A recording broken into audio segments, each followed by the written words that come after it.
En la vasta y despiadada extensión, donde el sol besaba la tierra agrietada, forjando un paisaje de polvo y espinas, se alzaba el pueblo de Frontera, un nombre tan austero y literal como la vida misma en aquel rincón olvidado del mundo.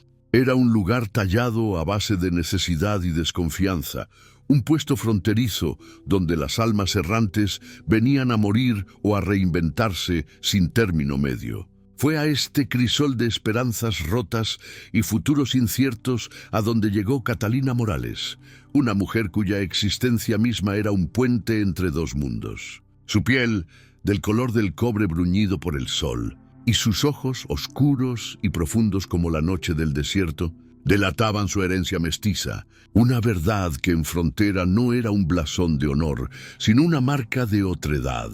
Llegó en una carreta que chirriaba con la sequedad del aire, con un baúl que contenía más sueños que posesiones, y un corazón que, a pesar de las cicatrices del pasado, aún albergaba la ingenua esperanza de encontrar un hogar.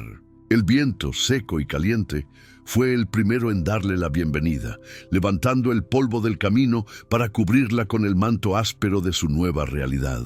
Los rostros que la observaban desde los porches de las toscas edificaciones de madera no ofrecían consuelo. Eran máscaras de recelo, esculpidas por el prejuicio y el miedo a lo desconocido. Cada mirada era una aguja que pinchaba su espíritu, cada murmullo, una ráfaga que amenazaba con apagar la pequeña llama de optimismo que la había guiado hasta allí. Frontera no era un lugar para los que no encajaban en sus estrechos moldes, y Catalina, con su sangre mezclada y su silenciosa dignidad, era la pieza que ninguna caja quería contener.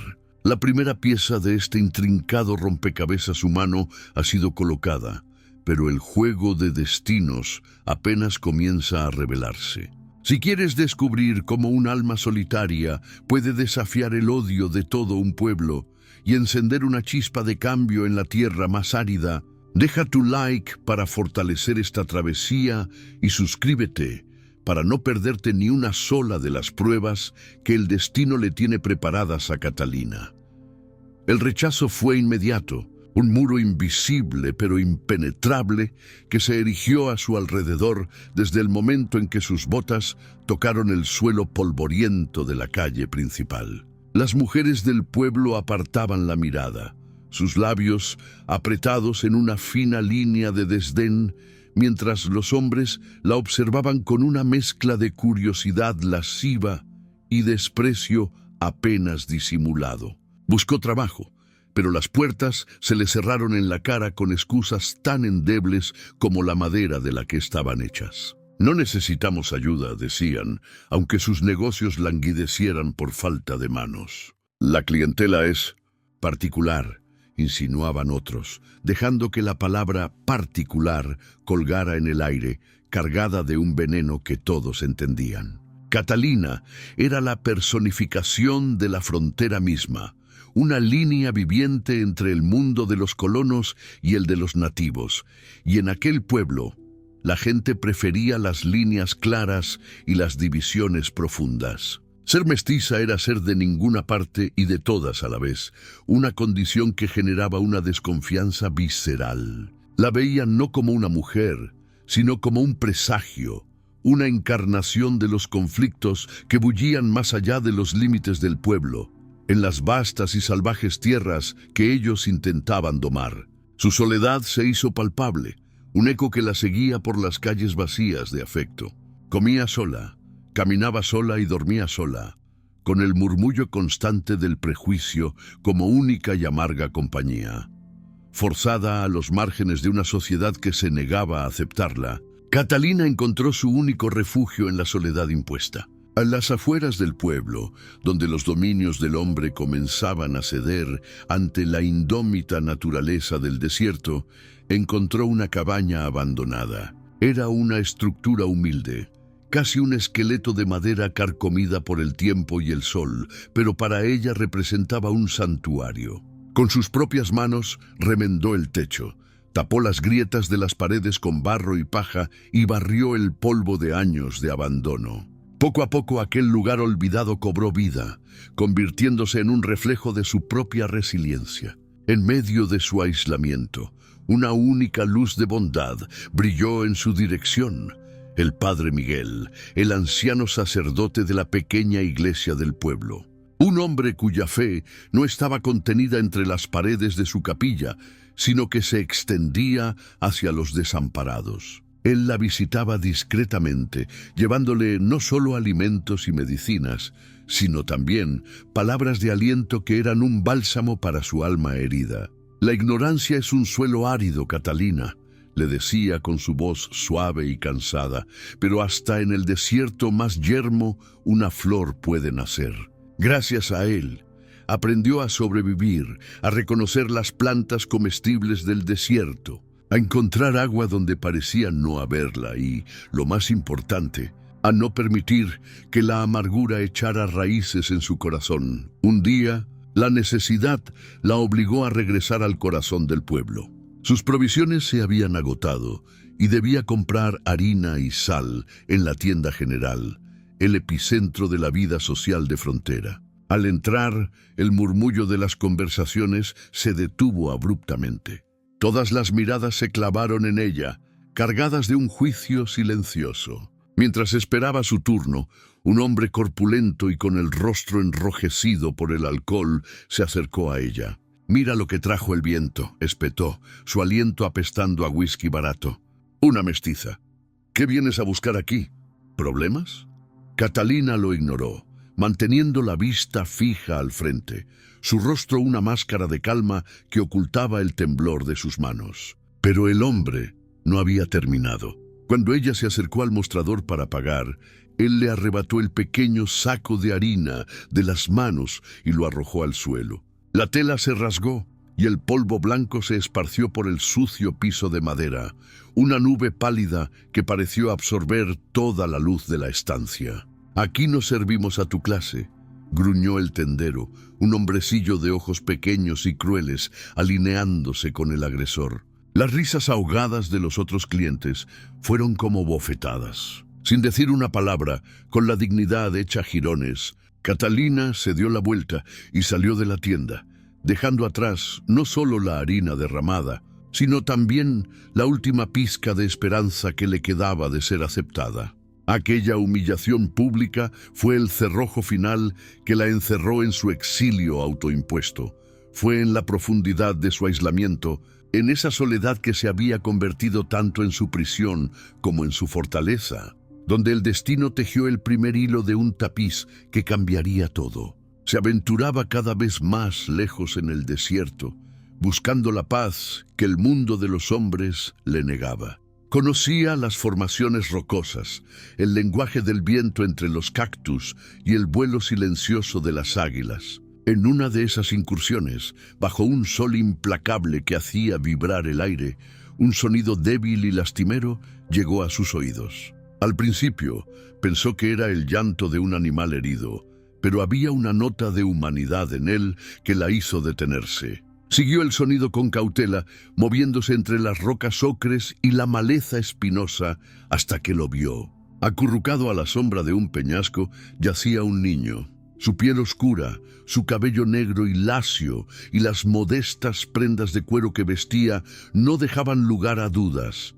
Era un niño apache. Estaba solo, y una de sus piernas mostraba una herida fea y sangrante, probablemente causada por la mordedura de una serpiente. Los ojos del niño, grandes y febriles, se encontraron con los de ella, y en ellos vio un terror tan profundo que le encogió el corazón. Estaba aterrorizado, no solo por el dolor y la fiebre, sino por ella, por la extraña que lo había encontrado en su momento de mayor vulnerabilidad. Un torbellino de pensamientos contradictorios asaltó la mente de Catalina. El miedo, un instinto primario de supervivencia, le gritaba que se alejara. Ayudar a un niño apache era invitar a la catástrofe. El pueblo la odiaba por su sangre mestiza. Si la veían con un nativo, la acusarían de traidora, de espía o de algo peor. Los apaches, por su parte, eran un pueblo guerrero, desconfiado de los extraños y con razón. Si encontraban a su hijo con ella, entenderían sus intenciones, o la verían como una secuestradora, desatando su furia sobre ella. Cada fibra de su ser, condicionada por el prejuicio y el miedo que respiraba en Frontera, le aconsejaba huir, olvidar lo que había visto y regresar a la relativa seguridad de su cabaña. Pero entonces miró de nuevo al niño. Vio el sudor perlando su frente, sus labios resecos y agrietados, y el rastro de lágrimas secas en sus mejillas polvorientas. No vio a un apache, no vio a un enemigo, no vio el símbolo de un conflicto.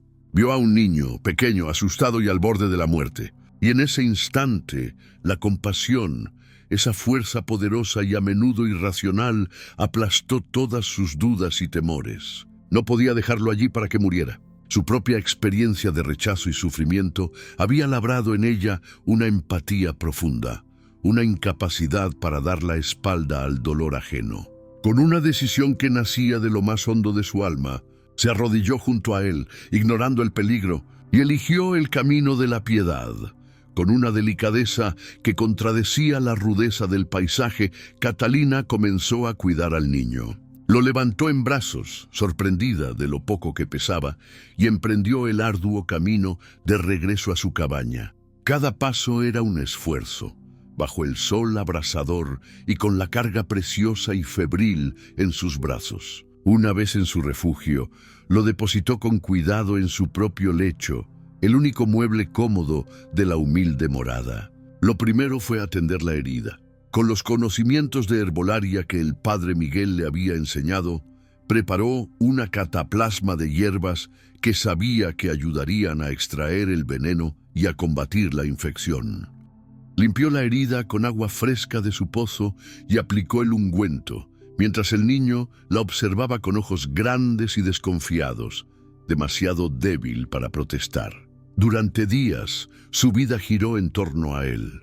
Le dio de beber agua gota a gota, refrescó su frente con paños húmedos y le preparó caldos ligeros que lo obligaba a tomar a sorbos. Por las noches se sentaba junto a su lecho, vigilando su respiración, escuchando sus murmullos febriles en una lengua que no entendía pero cuyo tono de angustia era universal. Le hablaba en susurros suaves, en español, contándole historias sencillas, cantándole canciones de cuna que su propia madre le había cantado a ella, buscando más calmar el espíritu que ser entendida.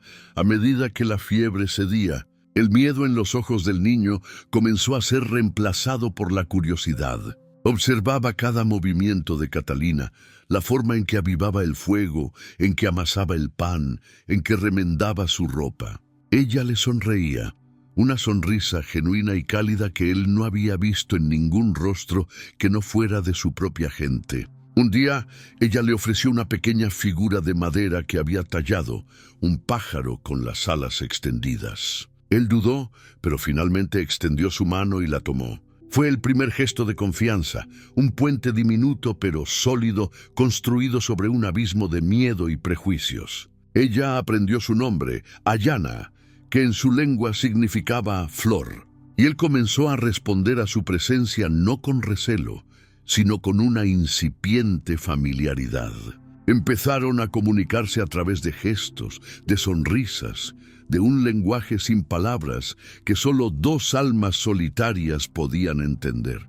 Para Catalina, cuidar de Ayana llenó un vacío que no sabía que tenía. El instinto maternal, dormido en su interior, despertó con una fuerza abrumadora. En aquel pequeño niño herido, encontró un propósito más allá de la simple supervivencia. Y Ayana, en la mujer de rostro bondadoso que le había salvado la vida, encontró un refugio, un calor y una seguridad que creía perdidos para siempre en la inmensidad del desierto. La calma de aquellos días de recuperación se rompió una mañana con un sonido que heló la sangre de Catalina. El retumbar sordo y rítmico de múltiples cascos de caballo acercándose a su cabaña. Se asomó con cautela por una rendija de la ventana y lo que vio confirmó sus peores temores. Un grupo de guerreros apaches, montados en sus ágiles caballos, emergía del horizonte del desierto como apariciones silenciosas y mortales. Sus rostros, pintados para la guerra o el luto, eran impasibles. Sus ojos escrutaban el paisaje con una intensidad depredadora. Portaban lanzas y arcos y se movían con la disciplina y la unidad de propósito de una fuerza de la naturaleza. Al frente del grupo cabalgaba un hombre de porte majestuoso, cuya presencia irradiaba una autoridad innegable. Su rostro, surcado por las marcas del tiempo y la responsabilidad, era severo, y una larga cicatriz le cruzaba una mejilla, testimonio de batallas pasadas. Catalina supo de inmediato que se trataba del jefe, el padre de Ayana. Habían venido a reclamar lo que era suyo. El pánico se apoderó de ella. Corrió hacia el interior y encontró a Ayana de pie, sus ojos fijos en la puerta, una mezcla de alegría y temor en su rostro. «Nahuel», susurró el niño el nombre de su padre. Catalina lo abrazó instintivamente, colocándose entre él y la puerta, como si su frágil cuerpo pudiera protegerlo de la ira de una docena de guerreros. El sonido de los caballos se detuvo justo frente a la cabaña, seguido de un silencio tenso y pesado. Un silencio que parecía contener todas las tormentas del mundo. El jefe Nahuel desmontó con un movimiento fluido y se acercó a la puerta.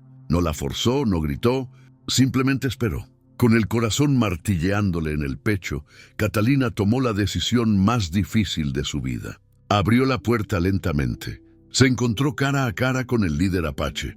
Sus ojos, oscuros e insondables, la estudiaron de arriba a abajo, deteniéndose en su rostro, en sus manos, en la figura del niño que se aferraba a sus faldas. Catalina esperaba un grito, una acusación, la violencia fulminante de un padre que cree que su hijo ha sido secuestrado. Se preparó para lo peor, para pagar con su vida el acto de compasión que la había llevado hasta ese momento. Pero en lugar de hostilidad, lo que vio en los ojos del jefe fue una sorpresa desconcertante. Su mirada se desvió hacia la pierna de Ayana, donde las vendas limpias cubrían la herida ya en proceso de curación. Vio el catre donde el niño había descansado, el cuenco vacío de la sopa que le había dado. Su mirada volvió a posarse en Catalina, y esta vez la dura máscara de guerrero se resquebrajó, revelando un atisbo de algo que ella no se atrevía a nombrar. Ayana, sintiendo el cambio en el ambiente, se soltó de Catalina y corrió hacia su padre, abrazando sus piernas. Nahuel posó una mano sobre la cabeza de su hijo, sin apartar la vista de la mujer que tenía delante. La tensión que había llenado el aire comenzó a disiparse, reemplazada por una quietud cargada de preguntas no formuladas. Nahuel se arrodilló para examinar la pierna de su hijo. Sus dedos, expertos y gentiles, palparon la zona alrededor de la herida. Vio los restos de la cataplasma de hierbas, reconociendo las plantas medicinales que su propio pueblo utilizaba. Levantó la vista hacia Catalina y por primera vez le habló. Su voz era grave y profunda, y aunque su español era limitado, sus palabras fueron inequívocas. «Tú salvaste a mi hijo». No era una pregunta, sino una afirmación, una declaración de un hecho que había comprendido al instante. Catalina, aún temblando, solo pudo asentir. Nahuel se puso de pie, su imponente figura proyectando una larga sombra sobre ella. Se volvió hacia sus guerreros, que permanecían en silencio sobre sus caballos, observando la escena con atención. Les dijo algo en su lengua, y las expresiones de sus rostros se suavizaron, la sospecha dando paso al asombro y al respeto. El jefe se volvió de nuevo hacia Catalina. Metió la mano en una bolsa de cuero que llevaba en el cinto y sacó un collar, una hermosa pieza hecha de cuentas de turquesa y garras de oso. Con un gesto solemne se lo ofreció. «Mi gente te da las gracias», dijo. «Salvaste al hijo del jefe. Salvaste nuestra esperanza». El regalo era mucho más que un simple agradecimiento. Era un símbolo de honor, un reconocimiento de su valor y su bondad. Catalina, abrumada por la emoción, aceptó el collar con manos temblorosas. Las lágrimas que había contenido durante tanto tiempo finalmente rodaron por sus mejillas. Lágrimas no de miedo ni de tristeza, sino de un alivio y una gratitud tan inmensos que sentía que el corazón le iba a estallar. En ese momento, en el umbral de su humilde cabaña, Catalina dejó de ser una extraña para los apaches. Nahuel, con un gesto que selló su destino, le impuso un nuevo estatus. Colocó su mano sobre el hombro de ella y declaró ante sus hombres: «Desde hoy, ella no es una extraña. Camina con nosotros, come con nosotros. Es hermana de nuestra tribu». Estas palabras, traducidas por uno de los guerreros que hablaba mejor el español, resonaron en el aire del desierto con la fuerza de un decreto sagrado. Los guerreros desmontaron y uno a uno se acercaron a ella, no con la amenaza de antes, sino con un gesto de respeto, tocando su propio pecho y luego señalando hacia ella. Un saludo que reconocía su nuevo lugar entre ellos. Le ofrecieron regalos, mantas tejidas, carne seca, raíces medicinales. Eran las riquezas de un pueblo que no medía el valor en oro, sino en coraje, lealtad y honor. Catalina, que había sido despreciada y marginada por la gente del pueblo por tener sangre nativa, era ahora honrada y aceptada por una tribu apache precisamente por su humanidad, que trascendía cualquier linaje.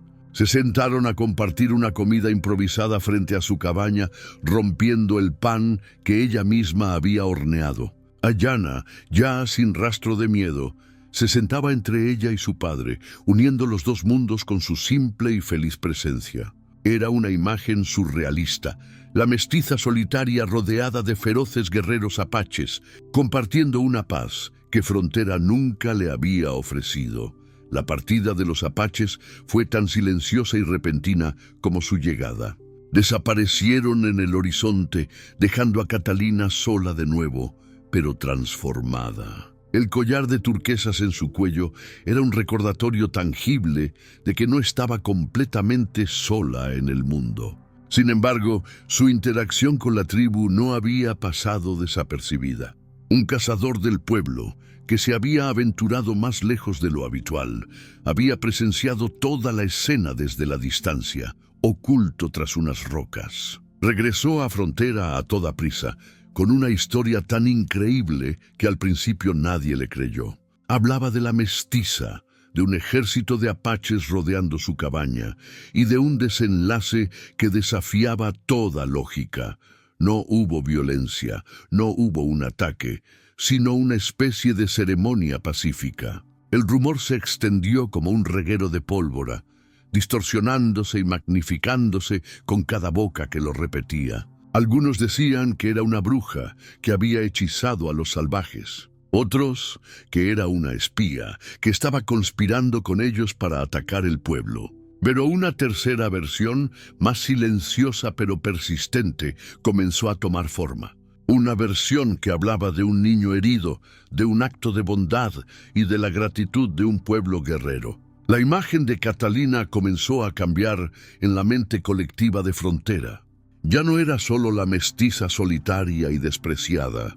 Ahora era un enigma, una figura de poder y misterio, una mujer que había hecho lo que ningún hombre del pueblo se habría atrevido a hacer: enfrentarse a los apaches y salir no solo ilesa, sino honrada. La verdad fue revelada y ahora Catalina, la paria, se ha convertido en una leyenda a regañadientes, situándola en una encrucijada aún más peligrosa.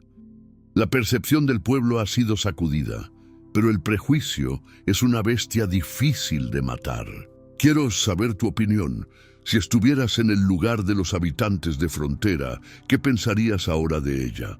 ¿Creerías en su acto de bondad o sospecharías de una trampa más elaborada? Deja tu teoría en los comentarios, porque tu perspectiva podría definir el siguiente movimiento en este tenso tablero de ajedrez.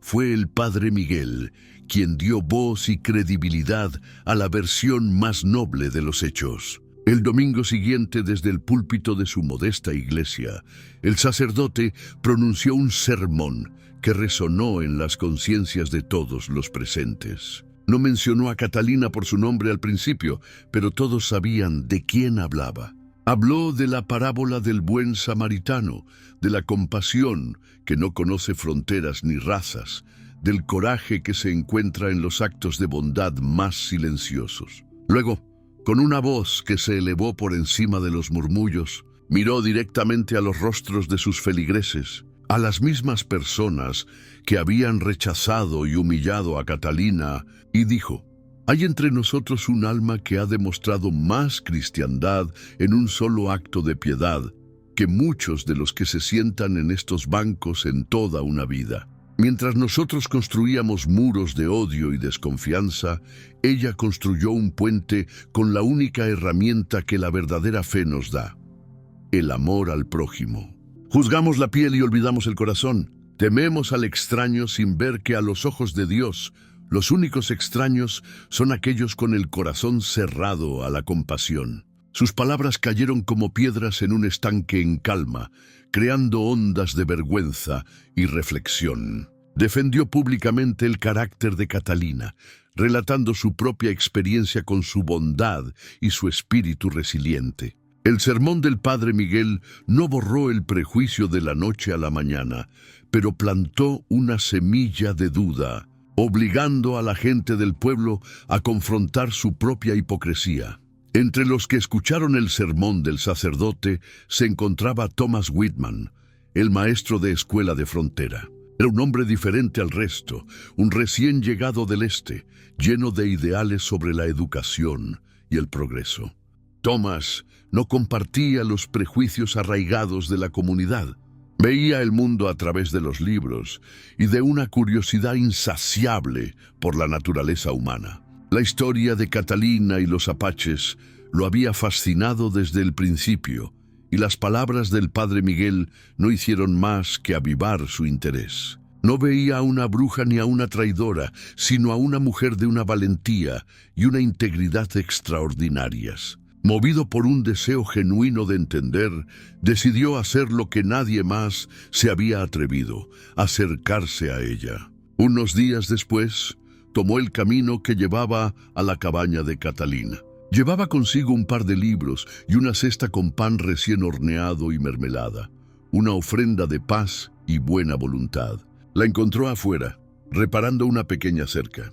Al principio, ella se mostró recelosa, acostumbrada a que las visitas de la gente del pueblo solo trajeran problemas. Pero la sonrisa amable de Thomas y la sinceridad en sus ojos la desarmaron. Él no la miraba con desprecio ni con lujuria, sino con una abierta y respetuosa admiración. Se presentó y le explicó que quería conocer su historia, no por chismorreo, sino porque creía que era una historia que merecía ser contada y comprendida. La visita de Thomas fue el comienzo de algo nuevo. Catalina, por primera vez, encontró a alguien del pueblo dispuesto a escucharla, a ver más allá de su apariencia y su reputación. Con timidez al principio, pero luego con una creciente confianza, compartió con él su historia, la de su infancia entre dos culturas, la del rechazo que había sufrido, la del encuentro con Ayana y la inesperada gratitud de la tribu de Nahuel. Thomas escuchaba con una atención que la hacía sentir vista y valorada. Él, a su vez, le habló de su mundo, de las ciudades del este, de las ideas que se debatían en los libros que tanto amaba, de su sueño de construir una comunidad basada en el conocimiento y el respeto mutuo. Sus conversaciones se convirtieron en un ritual.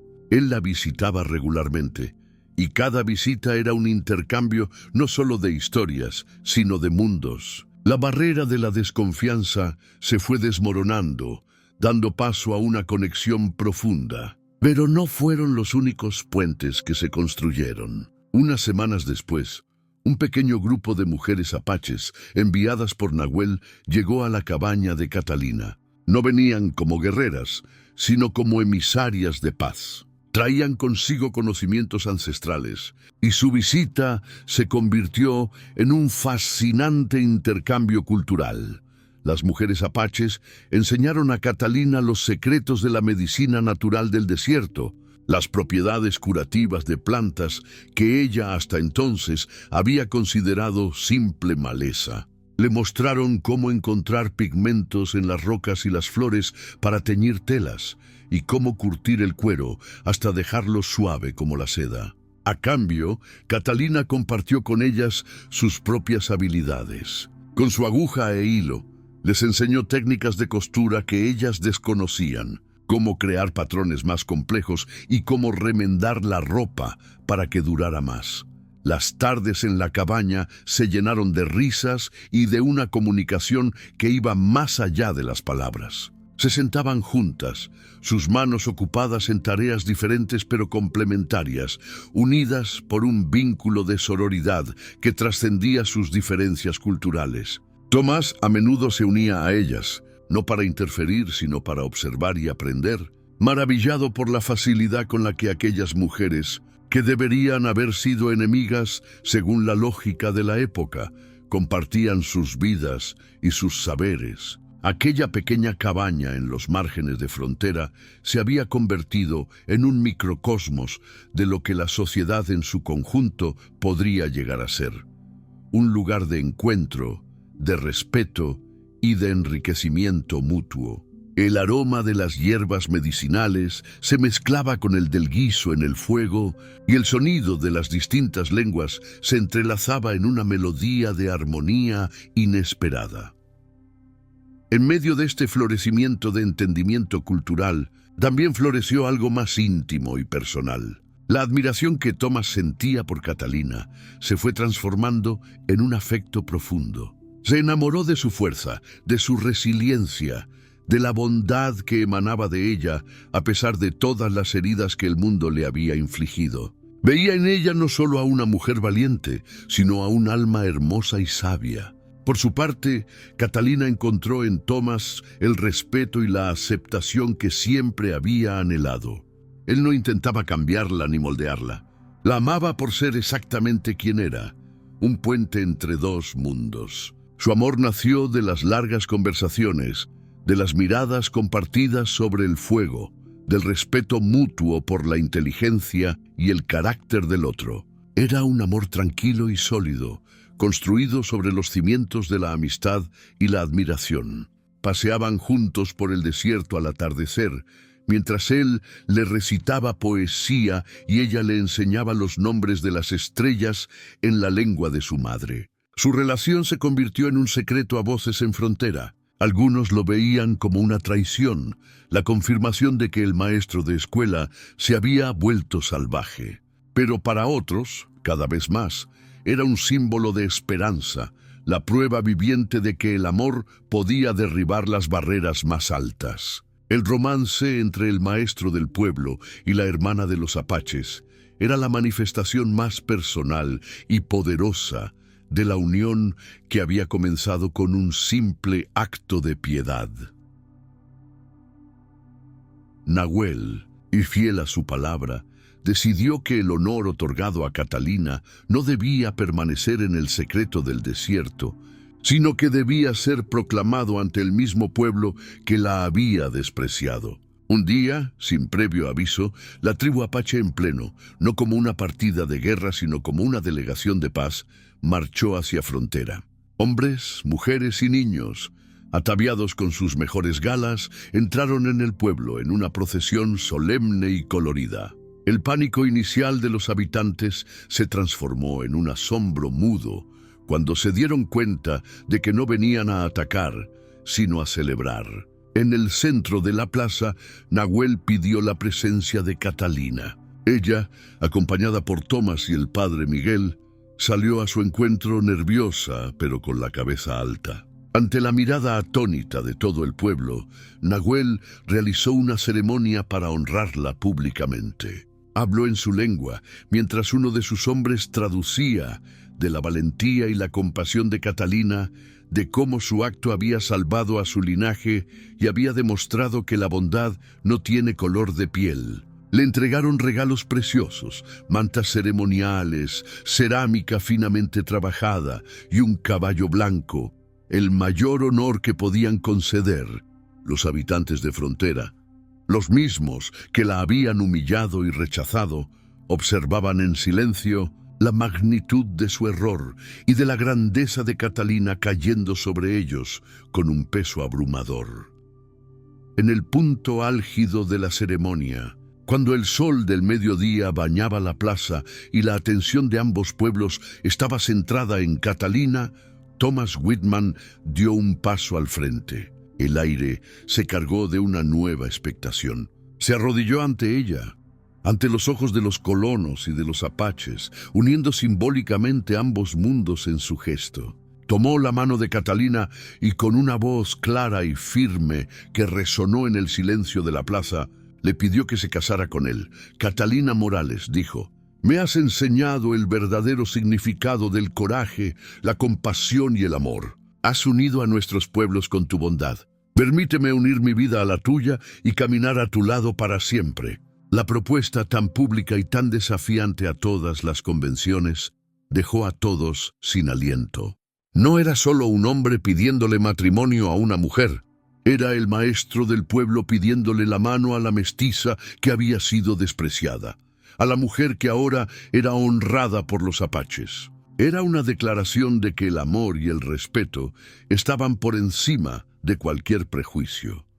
Catalina, con los ojos llenos de lágrimas de felicidad, miró a Thomas y luego a la gente que la rodeaba, a sus nuevos amigos apaches y a los rostros cambiantes de los habitantes del pueblo. En ese momento, supo que finalmente había encontrado su hogar. Con una sonrisa que iluminó su rostro, aceptó. Un grito de júbilo se elevó de la multitud, una mezcla de las aclamaciones de los apaches y los aplausos vacilantes pero crecientes de la gente de frontera. La boda de Catalina y Thomas no fue una ceremonia común. Fue un evento que selló la paz y la unión de dos culturas. Se celebró en la misma plaza donde Catalina había sido honrada, un espacio que se había transformado de un lugar de juicio a un símbolo de reconciliación. La ceremonia fue oficiada conjuntamente por el padre Miguel y por el chamán de la tribu de Nahuel, en un sincretismo extraordinario que respetaba ambas tradiciones. Catalina llevaba un vestido blanco sencillo, pero sobre él lucía la manta ceremonial que los apaches le habían regalado, y en su cuello el collar de turquesas de Nahuel brillaba bajo el sol. Thomas, a su lado, vestía su mejor traje, pero llevaba una pluma de águila en la solapa, un regalo del jefe apache que simbolizaba la sabiduría y la visión. Asistieron todos, los habitantes de frontera, que ahora miraban a Catalina con respeto y admiración, y la tribu apache al completo, que celebraba la unión de su hermana con la misma alegría que si fuera una de los suyos. La comida fue un festín que mezclaba los sabores de ambos mundos: pan de maíz y estofado de bisonte, pasteles de manzana y bayas del desierto. La música de un violín se entrelazaba con el ritmo de los tambores nativos, creando una melodía nueva y única, la banda sonora de un futuro compartido. La boda de dos mundos no fue solo el final feliz para una pareja, sino el comienzo de una nueva era para Frontera. Un año después, la unión de los pueblos se materializó en su forma más pura y esperanzadora. Catalina dio a luz a una niña, una pequeña que llevaba en su sangre la herencia de sus padres y el simbolismo de su historia. La llamaron Esperanza Luz. Su nacimiento fue celebrado por toda la comunidad. Los colonos le llevaron regalos y las mujeres apaches le tejieron una cuna y le cantaron bendiciones. La pequeña, con los ojos oscuros y sabios de su madre y la sonrisa curiosa de su padre, se convirtió en el símbolo viviente de la nueva armonía. Ya no había una línea divisoria en frontera. Las calles que antes habían sido un territorio de desconfianza, ahora eran un espacio de convivencia. Los niños de los colonos y los niños apaches jugaban juntos en la plaza, sus risas infantiles borrando los ecos de viejos odios. El comercio floreció entre ambos pueblos, basado en el respeto y el beneficio mutuo. La cabaña de Catalina, antes un símbolo de aislamiento, se convirtió en un punto de encuentro, un lugar donde las historias se compartían y las amistades se forjaban alrededor del fuego. La llegada de Esperanza Luz no fue solo el nacimiento de una niña, sino el nacimiento de un futuro en el que la diversidad no era una amenaza, sino una riqueza. El legado de Catalina y Tomás se consolidó con la realización de su mayor sueño. Con la ayuda de la comunidad y el apoyo de la tribu de Nahuel, fundaron una escuela en Frontera. Pero no era una escuela como las demás. Era una escuela bilingüe, un lugar donde los niños apaches y los niños de los colonos aprenderían juntos en español y en la lengua apache. Tomás era el maestro principal, pero a su lado enseñaban también algunos de los ancianos de la tribu, compartiendo su sabiduría sobre la naturaleza, la historia y las tradiciones de su pueblo. En las aulas de esa escuela, las paredes no separaban mundos, sino que los unían. Un niño colono aprendía a contar en apache, mientras una niña apache leía a Cervantes. Aprendían que sus diferencias no los hacían enemigos, sino que los enriquecían. La escuela se convirtió en el corazón de la nueva frontera, un faro de esperanza y un modelo de coexistencia.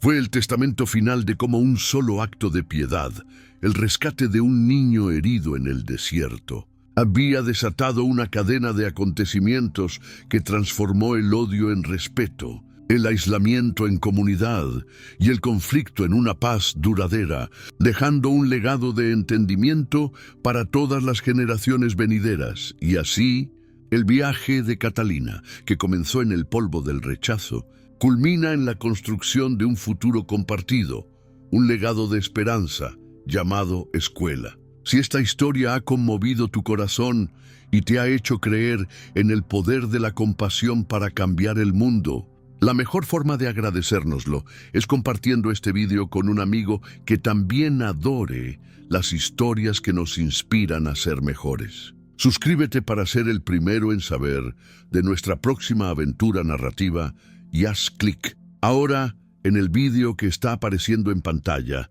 para sumergirte en otro universo donde el coraje de un solo individuo puede reescribir el destino de muchos.